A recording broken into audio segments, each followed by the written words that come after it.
नमस्कार, ANB news देख रहे हैं आप। मैं हूं आपके साथ पल्लवी राजपूत और हमारे खास बुलेटिन में आप सभी का स्वागत है। मानसून सत्र की कार्यवाही का आज 7वां दिन है। पिछले 6 दिनों में दोनों सदनों की कार्यवाही जबरदस्त हंगामेदार रही है। आज भी शुरुआत हंगामे के साथ ही हुई। पेगासस जासूसी कांड पर विपक्ष लगातार हमलावर बना हुआ है। वहीं असम मिजोरम झड़प एक नया मुद्दा मिल गया है। इसके अलावा किसान आंदोलन, टीएमसी सांसद का निलंबन, कोरोना जैसे मुद्दे भी गर्म है। आपको बता दें कि 19 जुलाई से शुरू मानसून सत्र में अब तक हंगामा ही देखा गया है। बीते दिनों पेगासस जासूसी कांड और ऑक्सीजन की कमी से एक भी मौत नहीं का मामला गर्म रहा। राज्यसभा में टीएमसी सांसद शांतनु सेन को मौजूद सत्र के शेष समय के लिए निलंबित किए जाने के मसले पर भी खूब घमासान मचा था। अब विपक्ष के पास असम मिजोरम झड़प का नया मुद्दा है, जिसे लेकर वो सरकार को घेरने की तैयारी है। इससे पहले आज सदन की कार्यवाही शुरू होते ही विपक्ष ने हंगामा शुरू कर दिया। लोकसभा राज्यसभा दोनों सदनों में जमकर नारेबाजी हुई और सदन की कार्यवाही स्थगित भी की गई। उधर लोकसभा में जारी हंगामे के बीच स्पीकर ओम बिरला ने सख्त टिप्पणी की। उन्होंने कहा कि सदन में नारेबाजी को लेकर कंपटीशन न किया जाए। जनता देख रही है, जनता के अभाव के लिए कंपटीशन की जरूरत है। इसके बाद सदन की कार्यवाही 11:15 बजे तक के लिए स्थगित कर दी गई थी। दरअसल आज पेगासस जासूसी का विरोध करते हुए राज्यसभा के वेल में टीएमसी के सांसद पहुंचे। उनकी मांग थी कि गृह मंत्री इस पर जवाब अवश्य दे। इस घटना पर सभापति ने कहा कि आप अपने देश के हित को नुकसान पहुंचा रहे हैं। मैं ये कभी स्वीकार नहीं करूंगा। संसद कानून बनाने और सार्वजनिक मुद्दों पर चर्चा करने के लिए है।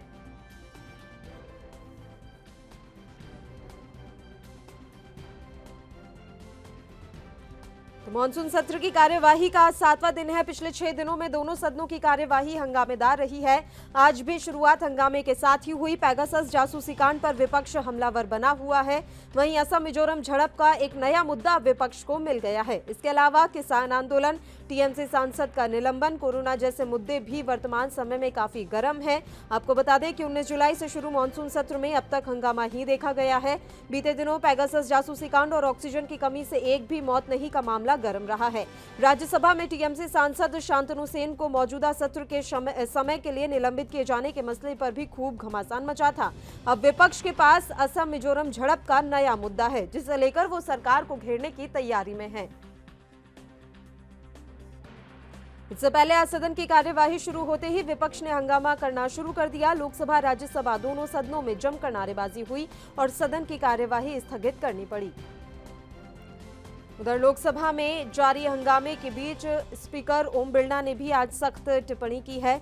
उन्होंने कहा कि सदन में नारेबाजी को लेकर कंपटीशन न करें। जनता देख रही है, जनता के अभाव के लिए कंपटीशन की जरूरत है। पेगासस जासूसी का विरोध करते हुए राज्यसभा के वेल में टीएमसी सांसद पहुंचे थे। उनकी मांग थी कि गृह मंत्री इस पर जवाब दे। इस घटना पर सभापति ने कहा कि आप अपने देश के हित को नुकसान पहुंचा रहे हैं। मैं ये कभी स्वीकार नहीं करूंगा। संसद कानून बनाने और सार्वजनिक मुद्दों पर चर्चा करने के लिए है।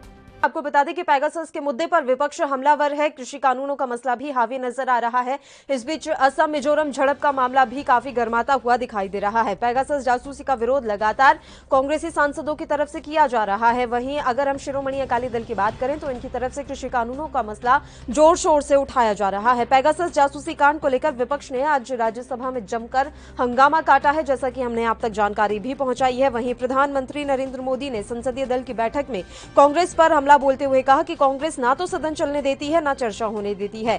वैक्सीनेशन को लेकर जो सर्वदलीय बैठक बुलाई गई थी, उसमें भी कांग्रेस शामिल नहीं हुई। पीएम ने संसदीय दल की बैठक में सांसदों से कहा कि ये बातें 15 अगस्त के बाद जनता को बताएं। इसके अलावा कांग्रेस सांसद गौरव गोगोई ने लोकसभा में असम मिजोरम झड़प पर चर्चा के लिए स्थगन प्रस्ताव का नोटिस दिया है। दिल्ली में बीजेपी संसदीय दल की बैठक भी हुई है। प्रधानमंत्री नरेंद्र मोदी ने संसदीय दल की बैठक में हिस्सा भी लिया है। इसके अलावा रक्षा मंत्री राजनाथ सिंह सहित दूसरे केंद्रीय मंत्री भी बैठक में हिस्सा लेने पहुंचे हैं। आपको बता दें कि 19 जुलाई से शुरू मानसून सत्र में अब तक सिर्फ हंगामा ही देखने को मिला है। बीते दिनों पेगासस जासूसी कांड और ऑक्सीजन की कमी से एक भी मौत नहीं का मामला गर्म रहा। राज्यसभा में टीएमसी सांसद शांतनु सेन को मौजूद सत्र के शेष समय के लिए निलंबित किए जाने के मसले पर भी खूब घमासान मचा था। अब विपक्ष के पास असम मिजोरम झड़प का नया मुद्दा है, जिसे लेकर वो सरकार को घेरने की पुरजोर तैयारी में नजर आ रही है। 19 जुलाई से शुरू मानसून सत्र में अब तक हंगामा ही देखा गया है। बीते दिनों पेगासस जासूसी कांड और ऑक्सीजन की कमी से एक भी नहीं, मौत का मामला गर्म रहा है। असम मिजोरम का नया मामला अब जुड़ गया है। मानसून सत्र की कार्यवाही का आज 7वां दिन है। पिछले 6 दिनों में दोनों सदनों की कार्यवाही बस हंगामेदार ही रही है। हंगामे की भेंट सदन की कार्यवाही चढ़ती हुई सिर्फ दिखाई दी है। अभी तक कोई खास ऐसा प्रस्ताव जो है पास नहीं हो पाया है जिससे सीधा जनहित का सरोकार जुड़ा हुआ हो। तो ऐसे में ये सोचने वाली बात है कि क्या विपक्ष सिर्फ हंगामा करके सदन की कार्यवाही को बाधित करने का काम कर रहा है।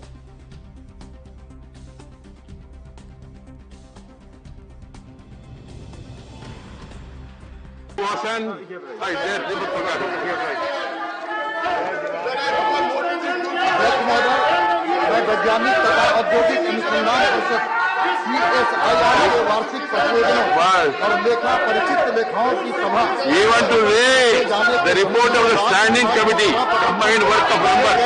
This is the state of affairs. The report of the department, the parliamentary standing committee on transport, tourism and culture. Sri T.G. Venkatesh, please. Sir, I rise to present the 295 report on potential and transport, tourism spots in the country, connectivity and outreach, both Hindi and English. Statement of the standing committee. Make it right on the table, Venkatesh. Statement of the department, the parliamentary standing committee on the external affairs. Sri K.J. Alphonse.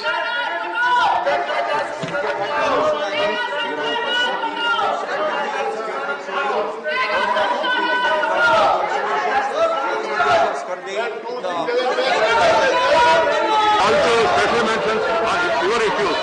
You are harming the interest of the country, yourself, and also the interest of the parliament. I appeal to all of you, please rethink about this attitude. See to तो आपको बता दें कि संसद में monsoon सत्र चल रहा है। विपक्ष सदन में लगातार हंगामा कर रहा है। रोज दोनों सदनों की कार्यवाही विपक्ष के हंगामे की भेंट चल रही है। विपक्ष जासूसी कांड, किसान आंदोलन जैसे तमाम मुद्दों पर सरकार से जवाब मांग रहा है, तो वहीं हंगामे के चलते सदन की कार्यवाही कई बार स्थगित होती रही। इसी दौरान राज्यसभा में टीएमसी सांसद शांतनु घोष को उनके अशोभनीय व्यवहार के चलते सदन से पूरे सत्र के लिए निलंबित भी कर दिया गया। विपक्ष जिस तरह से सरकार को घेर रहा है, उससे आज एक बार फिर संसद के दोनों सदनों में जबरदस्त हंगामा हुआ है। लोकसभा की कार्यवाही शुरू होते ही विपक्ष ने हंगामा करना शुरू कर दिया, जिसके बाद एक बार फिर से सदन की कार्यवाही को स्थगित करना पड़ा। वहीं संसदीय मामलों के राज्य मंत्री अर्जुन राम मेघवाल ने कहा कि पीएम ने आजादी का अमृत महोत्सव के बारे में बात की।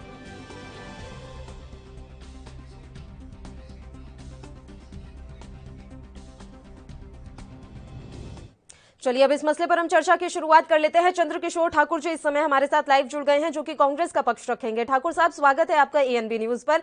सर, मैं आपसे ये जानना चाह रही हूं कि क्या बस विपक्ष ने ये सोच रखा है कि हम इसी तरीके से हंगामा करते रहेंगे और समय पास होता जाएगा और जनहित से जुड़ा एक भी मुद्दा यहां पर पास ना हो पाए?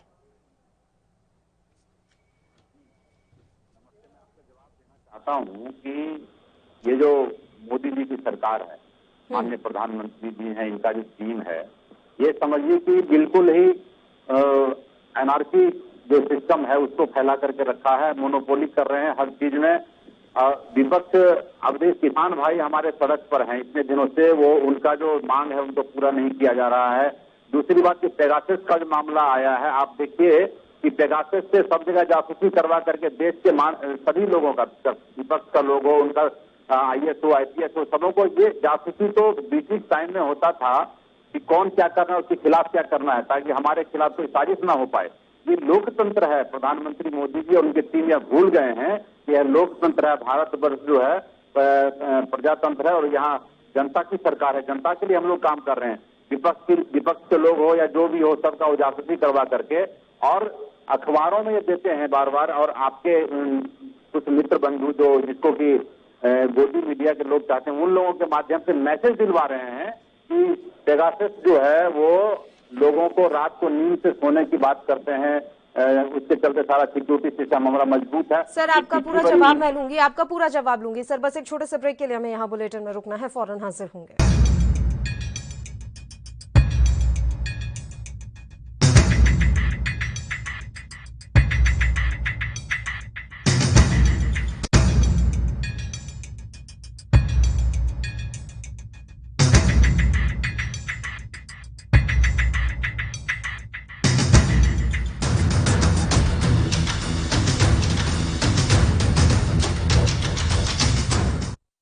ब्रेक के बाद एक बार फिर से आप सभी का स्वागत है। आज हम बात कर रहे हैं सदन की कार्यवाही के बारे में। लगातार हंगामे की भेंट सदन की कार्यवाही चढ़ती हुई नजर आ रही है। अभी तक कोई भी ऐसा प्रस्ताव यहां पर पास नहीं हो पाया है जिसका सीधा जनता से सरोकार हो। इसी मसले पर चर्चा करने के लिए कांग्रेस के प्रवक्ता लगातार हमारे साथ जुड़े हुए हैं। सर, आप बात कर रहे हैं जासूसी कांड को लेकर। चलिए हम मान भी लेते हैं कि ये जो भी हो रहा है ये बिल्कुल भी ठीक नहीं है और ये लोकतंत्र की हत्या है सीधे सीधे। आप कैसे किसी के निजी जीवन में इस तरीके से इंटरफेयर कर सकते हैं? लेकिन मैं आपसे ये जानना चाह रही हूँ सर, इस मसले पर सदन की कार्यवाही क्यों इस तरीके से बार बार बाधित हो रही है?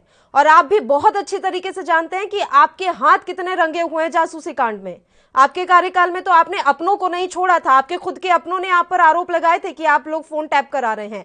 अब आपको अचानक से लोकतंत्र याद आ रहा है और इसलिए सदन की कार्यवाही स्थगित करनी पड़ रही है बार बार।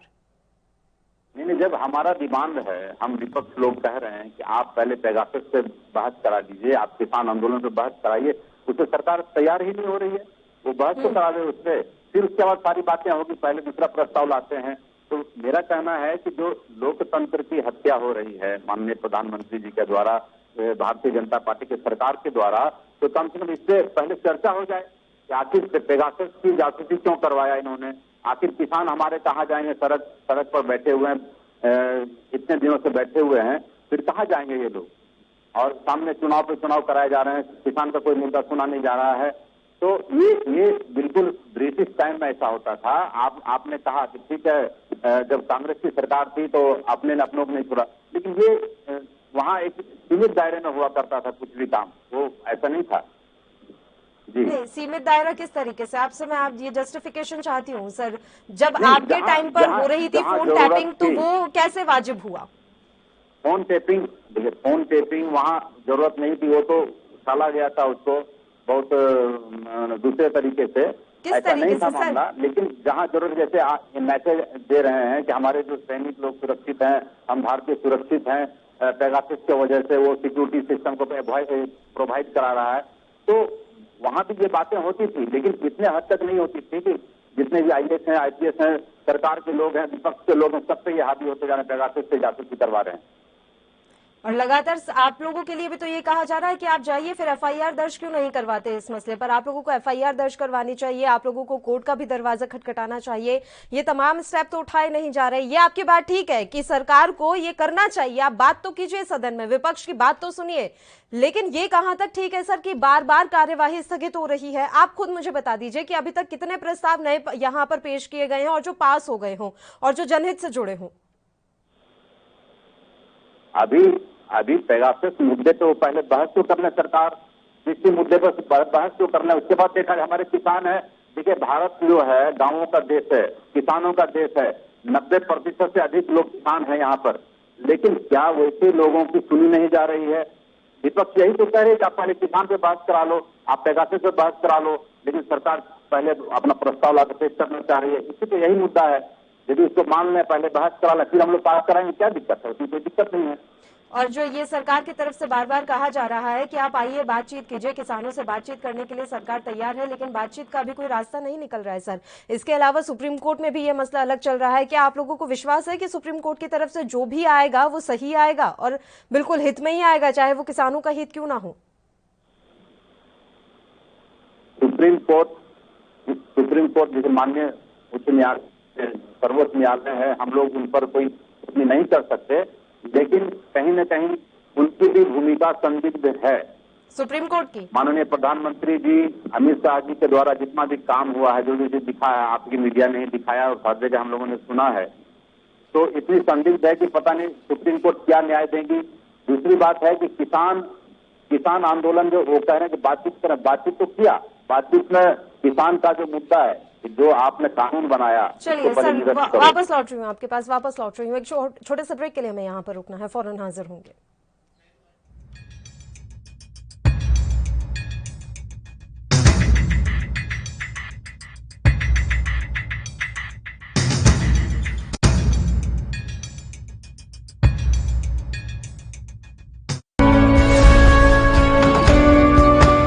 ਵਿਦਿਆਰਥੀਆਂ ਦੀ ਆਨਲਾਈਨ ਪੜ੍ਹਾਈ ਨੂੰ ਸੁਖਾਲਾ ਕਰਨ ਲਈ ਪੰਜਾਬ ਸਰਕਾਰ ਦੁਆਰਾ ਕਰੀਬ 90 ਕਰੋੜ ਰੁਪਏ ਦੀ ਲਾਗਤ ਨਾਲ ਸਰਕਾਰੀ ਸਕੂਲਾਂ ਦੇ 12ਵੀਂ ਜਮਾਤ ਦੇ 1,75,000 ਵਿਦਿਆਰਥੀਆਂ ਨੂੰ ਮੁਫਤ ਸਮਾਰਟਫੋਨ ਅਤੇ ਟੈਬਲੇਟਸ ਮੁਹੱਈਆ ਕਰਵਾਏ ਗਏ ਹਨ।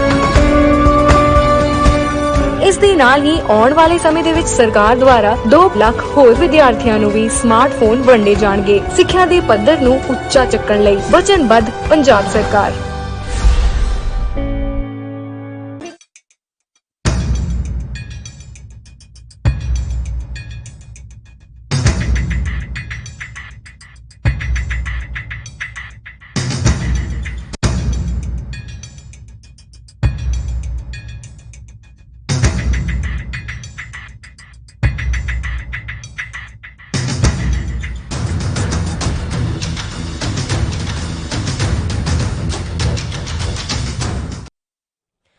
ब्रेक के बाद एक बार फिर से आप सभी का स्वागत है। सदन की कार्यवाही के मसले पर आज हम चर्चा कर रहे हैं। एक बार फिर से सदन की कार्यवाही स्थगित करनी पड़ी क्योंकि विपक्ष लगातार हंगामा मचा रहा है और सदन की कार्यवाही चलने नहीं दी जा रही है। इस मसले पर चर्चा करने के लिए कांग्रेस के प्रवक्ता सीके ठाकुर जी लगातार हमारे साथ जुड़े हुए हैं और अब अमित त्रिपाठी जी भी हमारे साथ इस समय लाइव जुड़ गए हैं, जो कि भारतीय जनता पार्टी के प्रवक्ता हैं। अमित जी, स्वागत है आपका एएनबी न्यूज पर। अमित जी, बात इतनी सी है कि सदन की कार्यवाही तो चल नहीं पा रही और बार बार विपक्ष की तरफ से 2 मसलों को उठाया जा रहा है, तो इन मसलों पर चर्चा क्यों नहीं कर ली जा रही? अगर पेगासस के मुद्दे पर वो आपसे जवाब चाह रहे हैं तो वो जवाब क्यों नहीं दिया जा रहा? और कृषि कानूनों के मसले पर भी चर्चा की मांग लगातार की जा रही है विपक्ष की तरफ से, तो जब तक आप उनके सवालों का जवाब नहीं देंगे वो नहीं चलने देंगे सदन। पल्लवी जी, 2014 और 2019 में जो करारी शिकस्त कांग्रेस को मिली है, वो कांग्रेस उस हार को अभी तक पचा नहीं पा रही है। और चाहे वो 2014 से अभी तक जितनी बार भी संसद के काम होने थे, उसमें हर बार किसी न किसी वजह से अड़ंगा डालने का काम कर रही है। वो किसी से छुपा नहीं है। देखिए, आज कांग्रेस विकास की राजनीति से दूर है। विकास से उसको भारत के मतलब नहीं है। उसको सिर्फ और सिर्फ संसद कैसे ठप हो, इसके लिए वो प्रतिबद्ध है। अभी मैं सीके ठाकुर जी को सुन रहा था और बड़ी मतलब मुझे बहुत शर्म आ रही थी कि कांग्रेस की ऐसी नीयत और ऐसी सोच, ऐसा चरित्र है कि वो देश के किसी भी संवैधानिक चीजों पर यकीन नहीं कर रहे हैं। वो कह रहे हैं कि मुझे सुप्रीम कोर्ट की मंशा पर भी संशय है। इस तरीके की बात मैं आपसे कहना चाहता हूँ। इसको तो आपको एक ब्रेकिंग न्यूज चलानी चाहिए कि देश की लोकतांत्रिक व्यवस्थाओं पर कांग्रेस को यकीन नहीं है। मैं पूछना चाहता हूँ, हमारी सरकार ने, आपने कहा जवाब, हमारी मीनाक्षी लेखी जो मंत्री हैं केंद्र में, उन्होंने इस पर स्पष्ट कह दिया है कि जो एजेंसी ये लिस्ट लेकर आई है उसके पास भी कोई सबूत नहीं है कि इस तरीके की कोई चीज हुई है। और उसमें सिर्फ अकेले भारत देश का नाम नहीं है, उसमें 10 देशों का नाम है। क्या वहां पर इस तरीके का कोई उन्माद या उत्पाद या लोकतंत्र का गला घोटने का काम किसी देश में हो रहा है? कहीं नहीं हो रहा है। सिर्फ और सिर्फ भारत के अंदर हो रहा है, क्योंकि आज भारत की जो विकास की गति है, कहीं ना कहीं उसको बाधित करना है, कहीं ना कहीं उसमें अड़ंगा डालना है। सीके ठाकुर जी, आप तो बहुत रोना रो रहे हैं। मैं पूछना चाहता हूँ, कहना चाहता हूँ और राहुल गांधी को चुनौती देता हूँ, आपसे कहता हूँ, राहुल गांधी आके कहते हैं कि मेरा फोन टैप हुआ, क्यों नहीं फॉरेंसिक जांच के लिए अपने मोबाइल को जमा करते हैं? हम तो कह रहे हैं आप आइए ना, आप आइए, अपने मोबाइल को जब्त कराइए। लेकिन आपको, आपकी मंशा जांच कराने की नहीं है। आपका सिर्फ और सिर्फ एक मंशा है कि संसद के काम को ठप करिए, देश के विकास में बाधा बनिए, जो आप 70 सालों से करते आए हैं।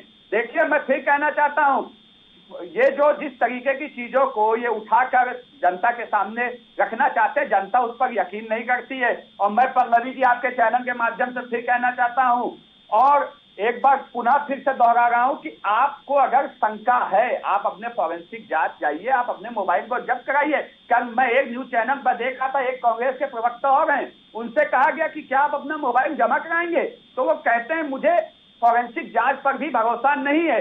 तो जब आपकी देश की संस्था पर विश्वास नहीं है, आपको देश की व्यवस्थाओं पर विश्वास नहीं है, तो आप क्यों इस तरीके के षड्यंत्रों को रच रहे हैं? आप जाइए, बैठ जाइए। आपको देश की सबसे बड़ी अदालत पे भरोसा नहीं है, आपको देश के संविधान में भरोसा नहीं है। सिर्फ और सिर्फ मद्दा आपकी ये है कि देश की छवि को बदनाम किया जाए। संसद में जिस तरीके से आपने आईटी के जो हमारे मंत्री हैं, उनका जिस तरीके से अपमानित करने का काम किया, आपने उनके हाथ से वो पन्ना उठा के टीएमसी के सांसद ने जिस तरीके से फेंका है, वो पूरे देश ने देखा। ये लोकतंत्र का गला घोटने जैसा है। ये देश की संसद को अपमानित करने का काम ये लोग कर रहे हैं, लेकिन देश की जनता के सामने भी ये लोग बेनकाब हो रहे हैं। और इसीलिए 2014 में तो ये 282 हम आए थे, इन्होंने जो हरकत की उसके बाद हम 303 आए हैं और आने वाले समय में हम 350 से ऊपर जाएंगे।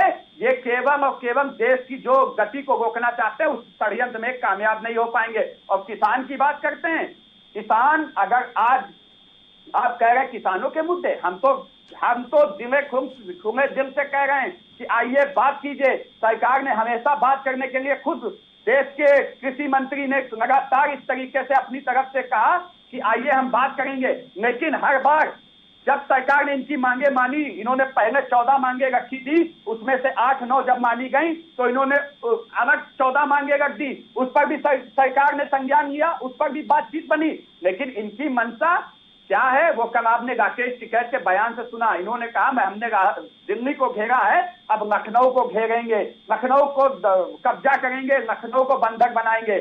मैं कहना चाहता हूँ क्या ये किसान की भाषा हो सकती है? नहीं, ये तो थोड़ा आप भी ज्यादा बोल रहे सर। बंधक जैसे कोई शब्दों का इस्तेमाल नहीं हुआ था। नहीं, बंधक जैसे कोई शब्दों का इस्तेमाल नहीं हुआ था। उन्होंने ये कहा कि अब दिल्ली की तरह लखनऊ का भी घेराव किया जाएगा, तो घेराव का मतलब बंधक बनाना नहीं होता। नहीं, अगर घेराव करेंगे, घेराव का मतलब क्या होता है? बंधकी तो होता है। नहीं, ऐसे मत बोलिए सर, बंधक नहीं होता है। बंधक बनाना और किसी चीज के घेराव में अंतर होता है। आप ऐसे भी मत बोलिए कि बिल्कुल ही आप लोगों ने तो उनको पता नहीं क्या ही करार दिया है। अब बात में बस इतना जानना चाह रही हूँ कि इन दोनों मसलों पर चर्चा नहीं होगी संसद में, ये बात तो साफ है सर। ना पेगासस के मसले पर होगी, ना कृषि कानूनों के मसले पर होगी, तो फिर संसद चलेगी कैसे? संसद चलेगी कैसे त्रिपाठी जी, ये बताइए।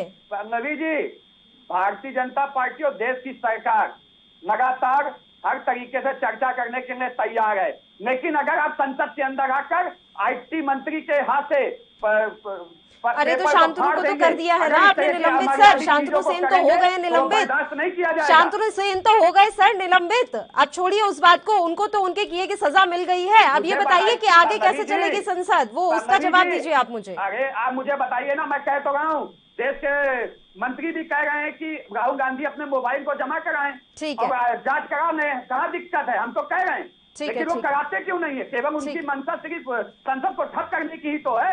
आइए ना, अगर आप ईमानदार हैं, आप निष्पक्ष हैं, आपको लगता है ऐसा हुआ, तो आइए आप जांच करा लीजिए। लेकिन आपको जांच पे भी यकीन नहीं है, आपको सिर्फ संसद रोकने में आप प्रतिबद्ध हैं, उसी के लिए काम कर रहे हैं। ऐसे षड्यंत्रों में देश की जनता फंसने वाली नहीं है, ये लोग खुद जनता के सामने बेनकाब हो गए। बताइए ठाकुर साहब, जब आपको इतना ही पता है कि आप लोगों के फोन टैप हो रहे हैं, तो क्यों नहीं जांच के लिए आप आगे बढ़ रहे? इतनी देर में तो आपको कोर्ट का दरवाजा खटखटा लेना था सर। वो भी समय आ रहा, वो भी करेंगे। अमित जी, मैं आपका जवाब देना चाहता हूँ। आपने कहा कि सुप्रीम कोर्ट, माननीय उच्च न्यायालय, सर्वोच्च न्यायालय पे मुझे भरोसा नहीं है। मैंने ऐसा नहीं कहा। भरोसा तब डगमगाता है जब गोगोई साहब जैसा आदमी सुप्रीम कोर्ट का सुप्रीमो होकर के नीचे आकर के राज्यसभा का मेंबर बनते हैं। ये हिंदुस्तान भारतीय जनता पार्टी के काल में ही ऐसा हुआ है। मैं यही तो आपको बताना चाहता हूँ कि आप माननीय प्रधानमंत्री माननीय संवैधानिक पद पर रहा हुआ कोई राज्यसभा सांसद या सांसद नहीं बना है? बताइए मुझे, आप क्या नहीं बना है कोई? ये बिल्कुल ही सुप्रीम कोर्ट अपने आप में एक बहुत बड़ा चीज है। उनका जब सर्वोच्च स्थान पर लोग रहेंगे तो नीचे नहीं आ सकते।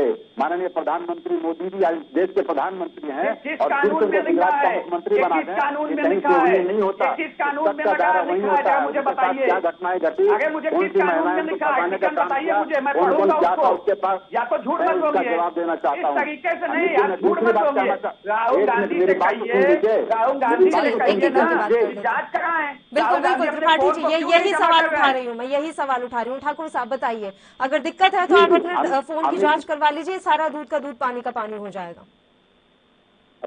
राकेश टिकैत जी, अरे राहुल गांधी पर आइए सर, राकेश टिकैत को बाद में देख लेंगे।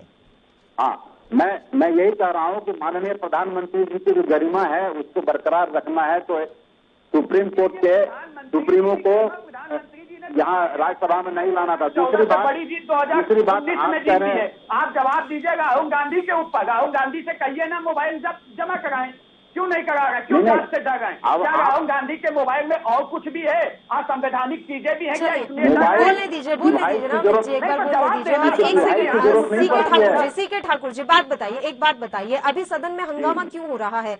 जासूसी के मसले पर हो रहा है या फिर गोगोई के मसले पर हो रहा है कि रंजन गोगोई कैसे आ गए? ये तो कोई टॉपिक ही नहीं है ना सर। तो इस टॉपिक पे हमें आपकी रिएक्शन चाहिए ही क्यों? हमें क्या करना है? रंजन गोगोई कौन से सदस्य बन गए हैं, कहाँ चले गए? अभी आप लोगों को पेगासस के मसले पर दिक्कत है, अभी आपको कृषि कानूनों के मसले पर दिक्कत है। को जवाब दे रहा था क्योंकि उन्होंने कहा था कि भरोसा नहीं है, तो वहाँ जो घटनाएं घटी मैं उस पर मैं बता रहा था। दूसरी बात, राहुल गांधी को मोबाइल जमा करने की जरूरत नहीं है। सिस्टम ऐसे है कि डिवाइस जमा करना जरूरी नहीं है, वो सिस्टम आपका ऑटोमेटिक जनरेट होता है, वो कर सकते हैं आप। मोबाइल जमा करना जरूरी नहीं है। अब आपकी जांच हो आपके मोबाइल की और आपके खुद जाकर सरेंडर करो आप, ये होता नहीं है। ये तो बेकार की बातें आप कर रहे हैं। दूसरी बात, आपने कहा कि पूरे देश में विकास चल रहा है, इतना विकास, इतनी बेरोजगारी, इतनी बढ़ गई है प्रधानमंत्री मोदी के शासनकाल में, लोग खाने को तरस रहे हैं, दाने को तरस रहे हैं। राहुल गांधी के पास कोई जवाब नहीं है। राहुल गांधी बिल्कुल, लेकिन यहाँ जरूरी ये है कि सदन की कार्यवाही को सुचारू रूप से चलने दिया जाए, क्योंकि यहाँ पर जनहित से जुड़े मुद्दे पास होने हैं और जो अभी तक नहीं हो पाए। तो ये दोनों ही पक्षों को देखना है कि किस तरीके से सदन की कार्यवाही को आगे चलाया जाए। आपका बहुत बहुत शुक्रिया सीके ठाकुर जी, आप हमारे साथ जुड़े इतने अहम मसले पर चर्चा करने के लिए। तो हम आपको बता दें कि सदन की कार्यवाही बार बार स्थगित करनी पड़ रही है क्योंकि विपक्ष लगातार हंगामा कर रहा है। खैर, अब ये देखने वाली बात रहेगी कि आने वाले समय में किस तरीके से सदन की कार्यवाही चल पाएगी। इसी के साथ इस मुद्दे में फिलहाल के लिए इतना ही। मुझे दीजिए इजाजत, आप देखते रहिए ANB न्यूज। नमस्कार।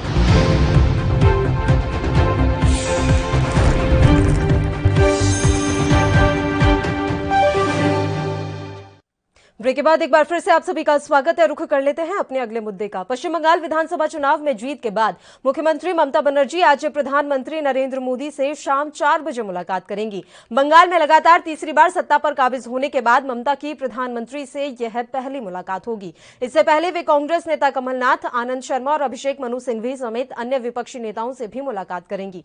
सूत्रों के मुताबिक ममता बुधवार को राष्ट्रपति रामनाथ कोविंद और कांग्रेस अध्यक्षा सोनिया गांधी से भी मुलाकात कर सकती हैं। आपको बता दें कि सीएम ममता बनर्जी सोमवार की शाम को दिल्ली पहुंची हैं। 5 दिवसीय दिल्ली दौरे के दौरान ममता बनर्जी पर लोगों की निगाहें टिकी हुई हैं। साल 2024 के लोकसभा चुनाव में पीएम नरेंद्र मोदी की अगुवाई वाली बीजेपी को केंद्र की सत्ता से उखाड़ फेंकने और विरोधी दलों को एकजुट करने की मंशा से ममता बनर्जी विरोधी दलों के साथ बैठक करेंगी। आपको बता दें कि मार्च अप्रैल में हुए बंगाल चुनाव के बाद ममता बनर्जी और नरेंद्र मोदी का पहली बार आमना सामना होगा। एक और खास बात यह भी है कि ममता की मोदी से मुलाकात ऐसे समय में होने जा रही है जब ममता पेगासस जासूसी विवाद और मीडिया हाउसेज पर रेड जैसे मुद्दों को लेकर केंद्र सरकार पर हमलावर है। सूत्रों का कहना है कि मुलाकात के दौरान ममता बनर्जी पीएम मोदी से बकाये जीएसटी भुगतान, वैक्सीन की मांग और विभिन्न आपदाओं के लिए बंगाल को मिलने वाले मुआवजे की मांग करेगी। ममता बनर्जी 2024 में होने वाले लोकसभा चुनाव से पहले राष्ट्रीय स्तर पर बड़ी भूमिका निभाने की तैयारी में है। पश्चिम बंगाल विधानसभा चुनाव में लगातार तीसरी बार जीत करने के बाद ममता बनर्जी का ये पहला दिल्ली दौरा है। राजनीतिक गलियारों में चर्चा है कि ममता खुद को तीसरे मोर्चे के चेहरे के रूप में देखना चाहती हैं।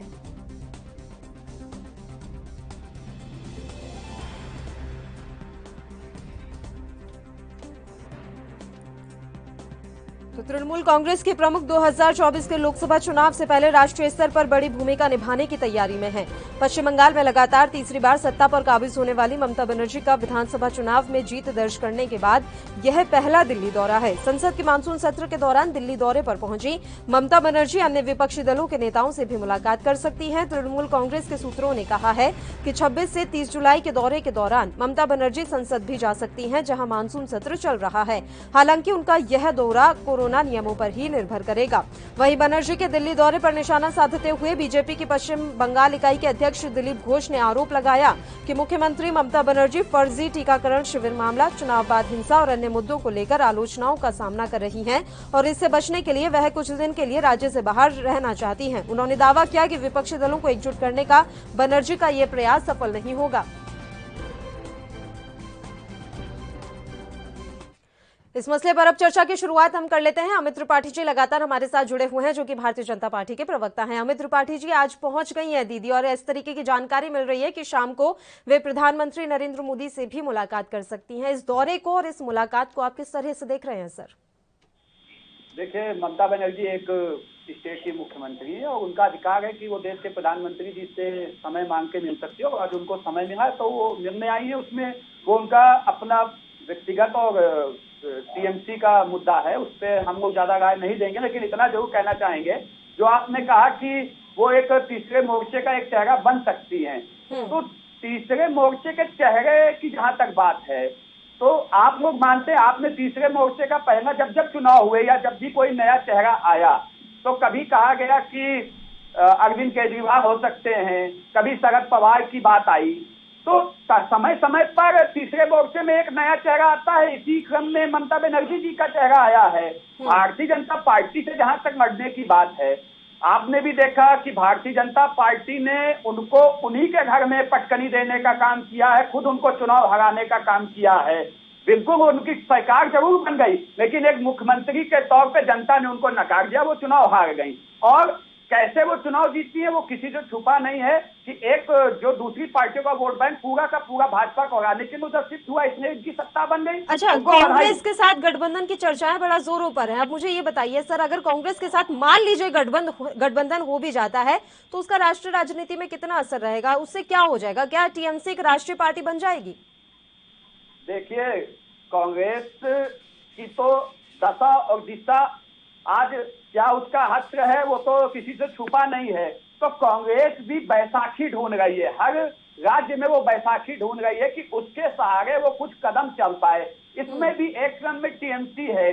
कांग्रेस ने विधानसभा चुनाव में भी टीएमसी से गठबंधन की बात को करने की बात हुई थी, लेकिन कुछ बात नहीं बनी थी, वो उनका आंतरिक विषय है। लेकिन जहां तक मैं भारतीय जनता की पार्टी की तरफ से बात कर रहा हूं तो मैं इतना ही कहना चाहूंगा कि कांग्रेस, सपा, बसपा, टीएमसी, एनसीपी, जिसको भी जितना जोर लगाना है, वो देश के प्रधानमंत्री, जो कि देश के प्रधानमंत्री और अकेला चेहरा है, उसके खिलाफ इतने चेहरे लगे हुए हैं, लेकिन उसके बावजूद उस चेहरे की शिकन को ये नहीं शिकन उस चेहरे पर नहीं ला पाएंगे। और इनका हश्र 2024 में जो इस बार हुआ था 19 में, उससे भी बुरा होने जा रहा है। आज ये लोग एक दूसरे की बैसाखी बनकर 2 कदम आगे बढ़ना चाहते हैं, इससे ज्यादा ये कुछ नहीं है। और ममता बनर्जी जी से यही कहना चाहूंगा, अभी वो दोबारा सत्ता में तिबारा आई हैं, उनको कहीं ना कहीं बंगाल में एक महिला मुख्यमंत्री है, वो उनको जो महिला से जो रेप हो रहा है, सबसे ज्यादा रेप इस समय बंगाल में हो रहे हैं, हिंदुओं को जो उत्पीड़न हो रहा है, जिस तरीके से हमारे कार्यकर्ताओं की हत्याएं हो रही हैं, तो इसको रोकना चाहिए। ये इस समय नहीं है कि आप अपनी जिम्मेदारी को छोड़कर आप आकर तीसरे मोर्चे की चिंता करें। आप देश की चिंता बाद में कीजिएगा, पहले आप जहां से चुनी हुई मुख्यमंत्री हैं आपको वहां की चिंता करना चाहिए। लेकिन उनको वहां से मतलब नहीं है, क्योंकि उनको जो चाहिए था, उनको जो विरोध और जिस तरीके से जनता का काम खराब करना था, जिस तरीके से हत्याएं हो गई थी, वो उनके श्रेय पे हो रहा है, कोई अलग विषय नहीं है। लेकिन 2024 के लिए जो इनकी तैयारी है वो इनको करनी चाहिए, क्योंकि एक भी चुनाव राजनीतिक पार्टी है। लेकिन 2024 हो, देश का भरोसा सिर्फ और सिर्फ नरेंद्र मोदी जी में, इसलिए हमें कोई दिक्कत नहीं है। ये कांग्रेस के पास जाएं, ये अरविंद केजरीवाल के पास जाएं, ये किसी के पास जाए, वो इनका व्यक्तिगत और इनकी पार्टी का मामला है, उससे भारतीय जनता पार्टी को कोई लेना देना नहीं है। ठीक है, टीएमसी के संजय चक्रवर्ती जी इस समय हमारे साथ फोन लाइन पर जुड़ गए हैं। अमित त्रिपाठी जी, उनका भी रुख कर लेते हैं। संजय जी, आवाज मिल रही है आपको? जी हाँ, बिल्कुल ठीक है। संजय जी, पहुंची हुई हैं दिल्ली में ममता बनर्जी। दिलीप घोष कह रहे हैं कि फंड मांगने गई हैं, वे प्रधानमंत्री से मुलाकात करने जा रही हैं, अब उन्हें फंड की जरूरत है। क्या पहले दिलीप घोष से बात हुई थी कि फंड की बात करने के लिए हम लोग जा रहे हैं? ये तो बात दिलीप घोष के साथ होती है, ये सारी चीजें इनको तो यही लगता है। मतलब ऐसी बेवकूफी वाली बातें करने का कोई मतलब ही नहीं होता। किस तरीके से बात कर रहे हैं, क्या बात कर रहे हैं, ये प्रदेश अध्यक्ष होने के बावजूद लूज टॉक करने का बात करते हैं। अभी मैं भाई की बात कर रहा था, ये पश्चिम बंगाल की बात कर रहे थे। अरे पश्चिम बंगाल एकमात्र मुख्यमंत्री ये है कि आपको हर बार पटकनी दी, चाहे वो 2014 हो, चाहे 2016 हो, चाहे 2019 हो, 2021 हो, और चिंता न करिए 2024 तक आप पहुंच ही नहीं पाएंगे, क्योंकि आपकी अंतरकला इतनी मची हुई है कि आप लोग खुद ही परेशान हैं। अभी आपको उत्तरांचल में 2 बार भाई एक सेकंड मेरी बात गलत बात मैं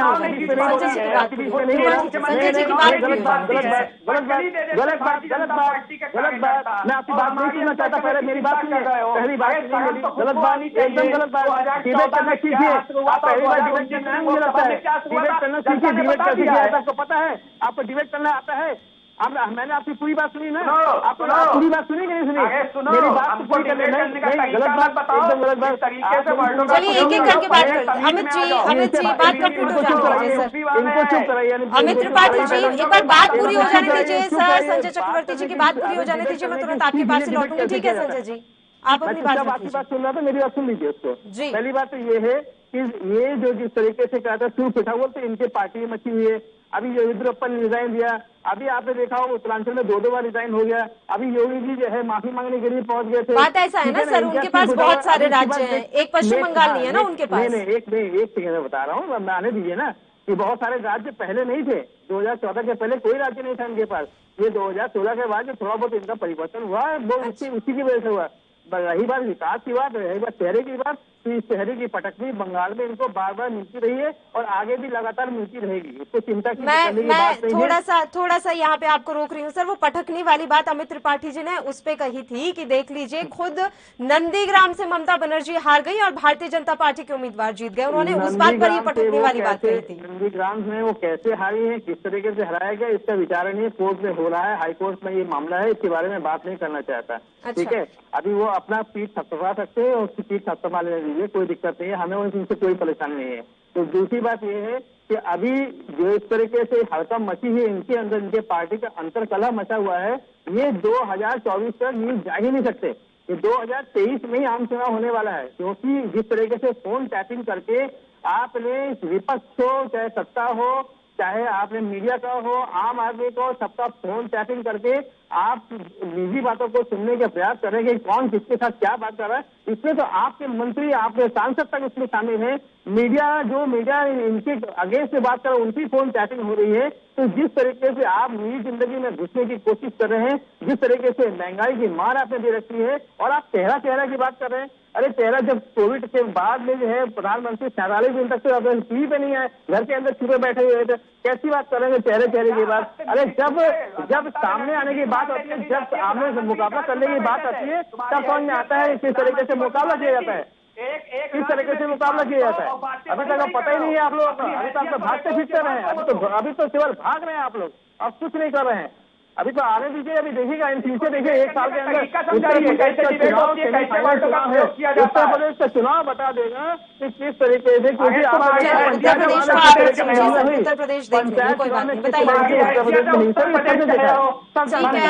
हैसियत है। उत्तर प्रदेश चलिए चुनाव लड़ा दो और 2 सीट की जीत लो उत्तर प्रदेश में, तुम्हारी हैसियत है, आ जाओ उत्तर प्रदेश में चुनाव लड़ो, तुम्हारी हैसियत, तुम्हारी औकात उत्तर प्रदेश की जनता बताएगी। चलिए सर, अब आप भी थोड़ा शब्दों का इस्तेमाल कीजिए। नहीं, तुमको आप इतनी देर से नहीं चुप कराएंगे, बात मत करिए, ठीक है ना?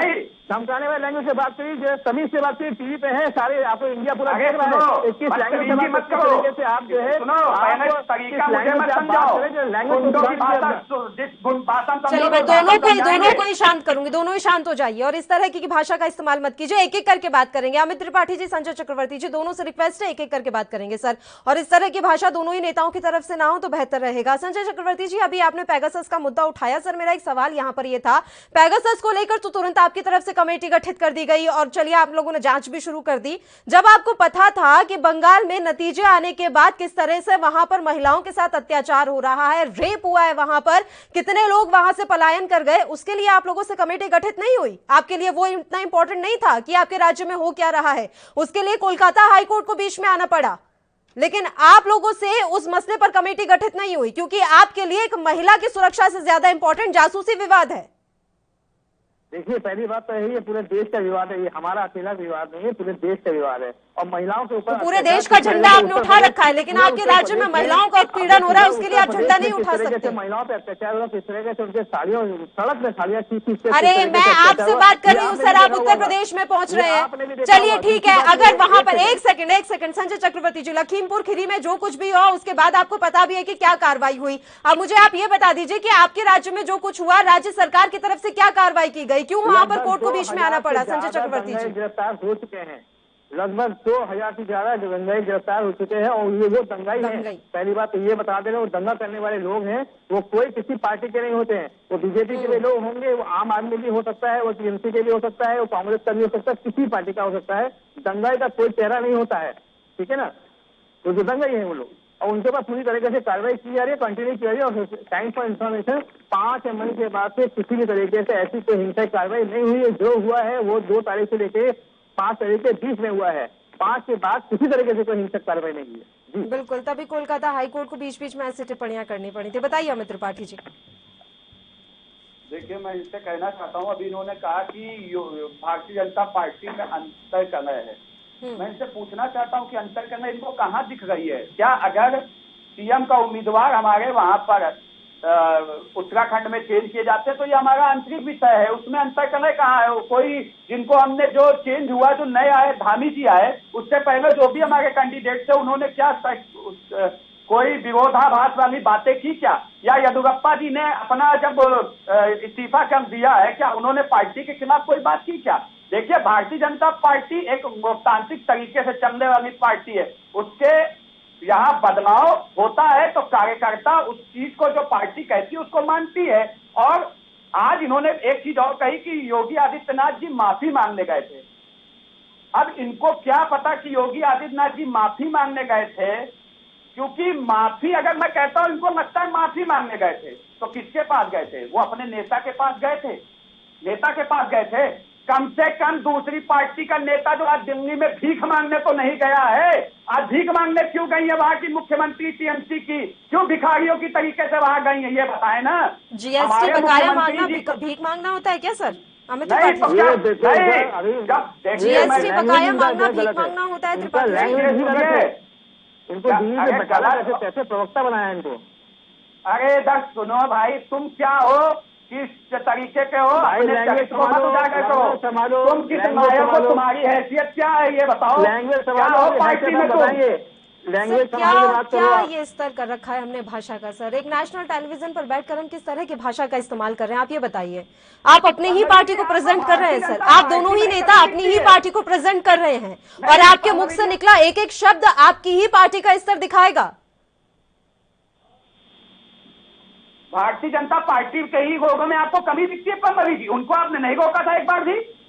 वाह, इतनी देर से जब मैं उनसे सवाल कर रही थी तब तो आपने नहीं कहा सर कि आप उनसे इतना सवाल क्यों कर रही हैं। और मैं बार बार आपको ये कह रही हूँ, मैं दोनों को कह रही हूँ, ऐसा तो नहीं है त्रिपाठी जी मैंने आपका अकेला नाम लिया, मैं संजय चक्रवर्ती जी को भी लगातार कह रही हूँ कि इस तरह की भाषा का इस्तेमाल मत कीजिए। और मेरा सवाल तो यही है ना, जीएसटी बकाया मांगना क्या भीख मांगना होता है? जीएसटी बकाया दे देते उनका, जीएसटी क्यों नहीं लौटाया गया अभी तक राज्यों को?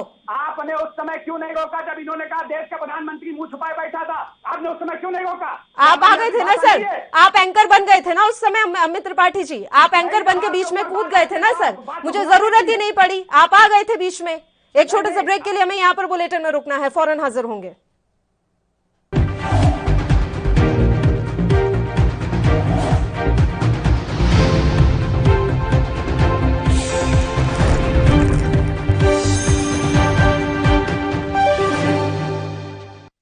ब्रेक के बाद एक बार फिर से आप सभी का स्वागत है। ममता बनर्जी इस समय दिल्ली में हैं और आज वो एक बड़े नेता यानी कि प्रधानमंत्री नरेंद्र मोदी से सीधे मुलाकात करने जा रही है। इनके अलावा भी कई ऐसे नेता हैं जिनके साथ उनकी मुलाकात प्रस्तावित है। इनमें सोनिया गांधी का नाम भी शामिल है। हालांकि उनके साथ कब मुलाकात होगी इस बारे में अभी कोई तिथि और समय तय नहीं किया गया। इसी मसले पर हम चर्चा करें। चलिए अमित त्रिपाठी जी, गुस्सा मत कीजिए सर, पानी पी लीजिए, कोई बात नहीं, हमारी कोई ज्यादती दुश्मनी नहीं है, हम अच्छे एक टॉपिक पर चर्चा कर रहे हैं। बात बस इतनी सी है कि वो अपना जीएसटी बकाया मांगने गई और मेरे हिसाब से जीएसटी बकाया मांगना भीख मांगना नहीं होता। अमित त्रिपाठी जी, आपके हिसाब से अगर भीख मांगना नहीं होता है तो इन्होंने कैसे बता दिया कि योगी जी माफी मांगने गए थे वहां पर? इनको कौन बता दिया योगी जी माफी मांगने गए थे? ये बहुत बड़े ज्ञानी है क्या? इनको सारी चीजों की जानकारी हो जाती है। आज हो सकता हो कि ममता बनर्जी खुद माफी मांगने गई हो, जो उन्होंने घटनाक्रम किया इतने समय में, देश के प्रधानमंत्री जी से माफी मांगने गई हो, वो नहीं बताएंगे। लेकिन मैं आज इनसे कहना चाहता हूं, अभी इन्होंने उत्तर प्रदेश में बात की कि यहाँ पर बेटियों के साथ साड़ी खींच ली जाती है, तो इनको पता होना चाहिए कि तुरंत सीओ से लगाकर पूरे थाने को कार्रवाई करके योगी जी सस्पेंड करते हैं। लेकिन ये नहीं बता पाए कि जब वहां पर रेप हो रहा है, वहां पर बलात्कार हो गए, महिलाओं के साथ अत्याचार हो गए, तो वहां क्या कार्रवाई हुई, कितने पुलिस कर्मी सस्पेंड हुए, एक का भी नाम नहीं बता पाएंगे। मैं इनसे कहना चाहता हूँ, इनकी क्या सोच है महिलाओं के प्रति? इनके सांसद है कल्याण चटर्जी, जिन्होंने माँ सीता के लिए उन्होंने क्या बयान का प्रयोग किया, क्या विवादित बयान दिया, इनको बताना चाहिए। कहते हैं अगर सीता जी का हरण नहीं हुआ होता तो उनका भी हश्र सीधे हाथरस जैसी बेटी के साथ होता। उस पर इनकी क्या टिप्पणी है? क्या ये महिलाओं के प्रति सोच है? ये हमारी आस्थाओं के साथ लगातार ऐसे खिलवाड़ करेंगे? इनके खिलाफ कोई कार्रवाई नहीं होगी? ये जो कहेंगे वो सही है। मैं इनसे कहना चाहता हूं, हमने तो 3 सीटों से सफर शुरू किया था, 75 पर गए। आप आ जाइए एक बार उत्तर प्रदेश, ममता दीदी से कह दीजिए एक बार टीएमसी को उत्तर प्रदेश में चुनाव लड़ा के देख लें। अगर खाता भी खोल लें तो मुझे बता दीजिएगा, केवल और केवल एक राज्य तक स्थापित है, वहां पे भी कैसे हैं वो पता है। बिल्कुल हम चुनाव आ गए, इसमें कोई दो राय नहीं है। लेकिन हमने फिर कहा कि जो मुख्यमंत्री का चेहरा था बंगाल की जनता ने उसको भी नकार दिया है। ममता दीदी को पसंद करती होती तो नंदीग्राम से आरती ने, ये हाईकोर्ट की बात कर रहे हैं। हाईकोर्ट में तो आपने जबरदस्ती एक मुकदमा किया है, उसका भी हिसाब हो जाएगा। उसके बाद तो आप हार मानेंगे ना, ये कहेंगे कि हाईकोर्ट भी टिक गया है। अब आप कह रहे हैं कि जासूसी कांड हुआ। अब मैं इनसे कहना चाहता हूं, जो पिछली प्रवक्ता से मैंने कहा था पिछली डिबेट में, वही इनसे कहना चाहता हूं, अगर ममता दीदी का फोन रिकॉर्ड हुआ है तो फॉरेंसिक जांच में वो भी मोबाइल जमा करें। हम कहां किसी को मना कर रहे हैं, हम तो जांच के लिए कह रहे हैं आप फोन को जमा कीजिए, एक निष्पक्ष जांच होनी चाहिए। अगर ऐसा कुछ हुआ है तो आप उस पर अगर हंगामा करना चाहते हैं तब कीजिए और सरकार को बेनकाब कीजिए, लेकिन आप फोन जमा नहीं करेंगे। आपका काम है केवल और केवल गतिरोध पैदा करना, संसद का अपमान करना, अमर्यादित चीजों को लेकर धरने पे बैठना। इस तरीके की चीजों को देश की जनता बर्दाश्त नहीं करेगी। आपके एक राज्यसभा सांसद सस्पेंड हो चुके हैं, ये आपको जानकारी होगी। लेकिन मैं फिर कहना चाहता हूं कि टीएमसी हो, कांग्रेस हो, ये एक खुद अपनी एक पार्टी है, इनका क्या निर्णय होता है ये अपने निर्णय लेने में स्वतंत्र है। इससे भारतीय जनता पार्टी को लेना देना नहीं है। लेकिन भारतीय जनता पार्टी को इतना जरूर लेना देना है कि जो कानून व्यवस्था बंगाल में खराब हुई है, जो बंगाल के अंदर जो इस समय डर का माहौल है, कम से कम ममता बनर्जी को उसकी जिम्मेदारी लेकर उस डर को जनता के बीच से दूर करना चाहिए। जो अपराधी किस्म के लोग वहां पर पैदा हो रहे हैं उनके ऊपर कार्रवाई करनी चाहिए। जो वादे किए उसको पूरा करने के लिए काम करना चाहिए, ना कि आप उस वहां से खुद की कुर्सी छोड़कर आप तीसरे मोर्चे की चिंता कर रही है, लेकिन बंगाल आग में जल रहा है उसकी चिंता आप नहीं कर रही है। तो मेरा हाथ जोड़कर ममता दीदी से निवेदन है कि जाएं अपने बंगाल को जो जल रहा है उसको बचाएं, क्योंकि उनको मैंडेट मिला है, उसको बचाने का काम करें। हम लोग इसी चीज के लिए लगातार बात उठाते हैं, उठाते रहेंगे जब तक इस तरीके के वादे पूरे नहीं होते हैं। ठीक है, बताइए संजय चक्रवर्ती जी, आप तीसरे मोर्चे की कवायद कर रहे हैं और जिस तरह की रिपोर्ट्स आ रही हैं कि कांग्रेस के साथ गठबंधन की भी आपकी योजना है, आप एक ऐसी पार्टी के साथ गठबंधन करने की योजना बना रहे हैं सर जो धीरे धीरे अपना पूरा सियासी अस्तित्व खोती जा रही है। सियासी जमीन बची नहीं है कांग्रेस के पास।